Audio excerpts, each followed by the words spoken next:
Hi. Hi. We're in our we're back in our studio. We've had an upgrade. Actually, we've had good upgrade with makeup and props and everything. 'Cause I now don't we have know if new. it's. I don't know if it's an upgrade. It's just a difference. It's an upgrade. You look fancier and shinier. You look more like a new version, a newer, like more modern version. We have red. We've introduced red into the scene.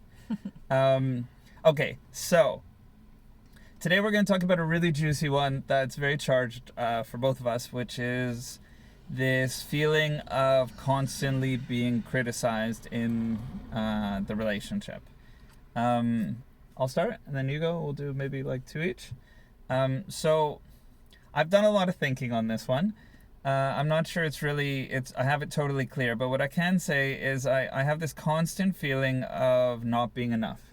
And that I feel like you're telling me how to do things all day long, and what I'm doing wrong, and what's like not perfect about what I'm doing, whether it's driving or arranging something or with the kids or in the house, and for me it's this feeling of this perpetual kind of like monologue coming at me of everything that I'm doing wrong. And my experience internally is, okay, well, I'm never going to be enough. I'm never going to be enough for your love. I'm never going to be enough for you, and I'm just a constant failure. This is what I'm experiencing. This doesn't mean this is what you're giving to me. This is just kind of my own thing.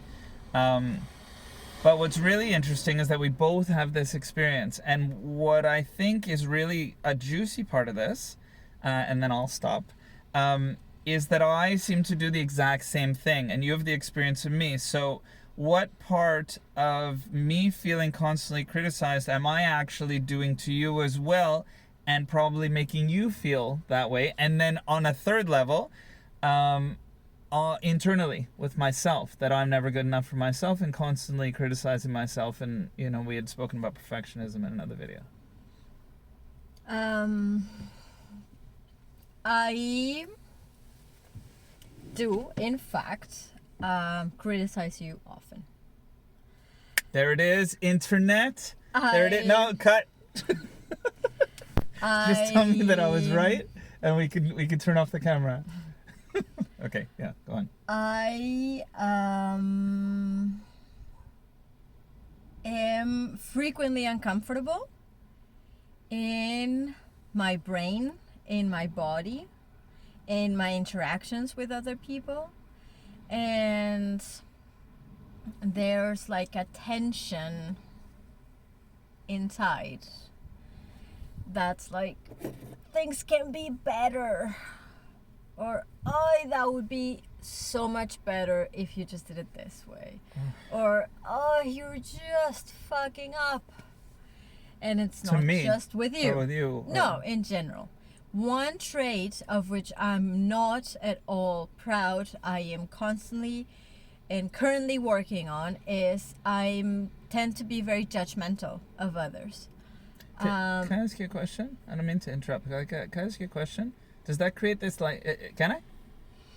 If you want are interrupting. I am interrupting. Let me finish. Okay, yeah. And it's mostly because I'm very judgmental of myself. I tend to be kind of nice to myself. Like nowadays my inner dialogue is better, and the way I relate to people is better. But like, even like underneath, deep down, there's like, things could just be better. And that's something that my parents used to tell me in my memories all the time when I was little. Oh, this is such a good work you did. It can be better. You can improve this. This A is just not quite legible, or like whatever the fuck. Turn. Can I go? Yeah. Okay. What I wanted to ask, actually, because I want to hear your opinion internally for that also, but you brought up another thing for me. So I didn't mean to interrupt. I just thought it was it would have fed what you were saying, is this, whether or not that feeds this idea of people perpetually disappointing you, and the world perpetually disappointing you, and you perpetually being a disappointment to the world and to everyone, right? Like for me, I'm sure my mom might not like this video, but that's all right. What I used to hear a lot from my mother when I was little was, "You were doing so well. you were doing so good. You were like, you're so close, and then you don't get the love, and you don't get the approval, and you just are still bad, you know? And so that was my experience of that. And so it was this, like, you know, like running and reaching and like, oh, I'm so close, so close to being good, I'm so close to being lovable. And one of the things that I struggle with is this worthiness of being lovable. My stomach hurts, my throat hurts, I want to scream, I want to cry. It's a juicy one. This is a juicy one. And so, okay, so bringing it to you and me, what do we think this is?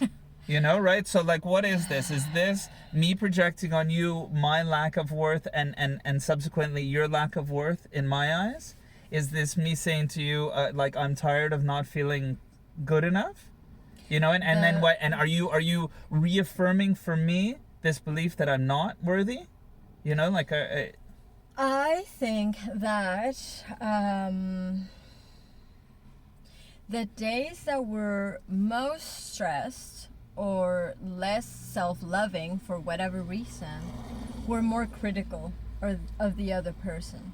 I wish it could become a joke in our household. Sometimes it is, when I'm just so fucking grumpy and irritated that I like outwardly, openly, and comfortably complain about everything and everyone. I try not to do it with the kids, but I'm like scolding the pets and I turn to Mike and I'm like, you're next, and like, you know, because just it's almost laughable in my eyes, my levels of irritation. And instead of just like being in the mirror and saying, Sarah, you're such a fucking fuck up, I fucking hate you, I'm just irritated to everyone, right? So what I'm trying to strive, I don't know if I've spoken about this in other videos, but one of my New Year's resolutions is to celebrate Mike. And this comes from the awareness of having been so critical of you over the years.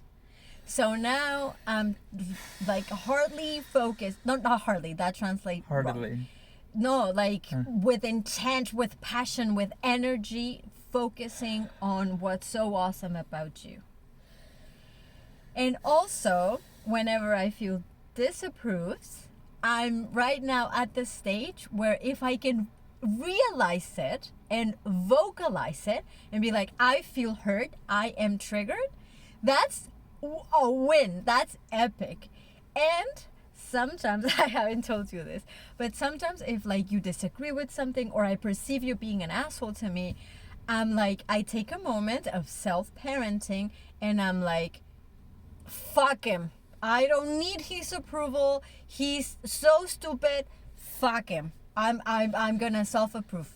I never tell you this because it's just like a so playful... you give yourself like a pat on the back in those moments. Yeah, it's like a playful, I'm validating myself. Cool, this guy, you don't need this. And then it doesn't escalate.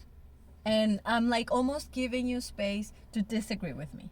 What gets triggered is feeling not enough. But like I'm opening some space inside myself to the idea that that's false. You know, it's a lie. That's where I stand right now. It's juicy. It's very juicy. It's painful. It sucks. But there's so much healing from there. Well, to finish, what about you though? Go into it. I've got 30 seconds. So rock those 30 seconds. What do you want? What? Like, do you feel like you shit on me when you're shitting on yourself, or? Oh, it has a lot of resonance, what you're saying. I'm quite afraid of you right now, actually. It's true. It's true. I'm afraid of you. I'm afraid of your lack of approval. Like, there's so many things, like, wrapped around this. But, yeah, I think if I don't... Yeah, I don't know. I think when I'm in a shitty mood, I'm definitely, I'm meaner, I'm grumpier, and I'm definitely more critical. It's almost like when I don't feel good on the inside, I take it out on the world on the outside. And the world on the outside is often you and vice versa, right? And so I'll take more things personally. Certain things will probably have more meaning than they should. You know, like I'll make a big deal out of something that might not be. Now you're gonna be like, everything you're making a deal out of is not worthy. Anyways, we should probably continue in another video. But yeah, that's that. And I'm sorry if I've been overly critical. I'm deeply in love with you, and I do love you as you are. All right. Thank you for Have a good watching. day.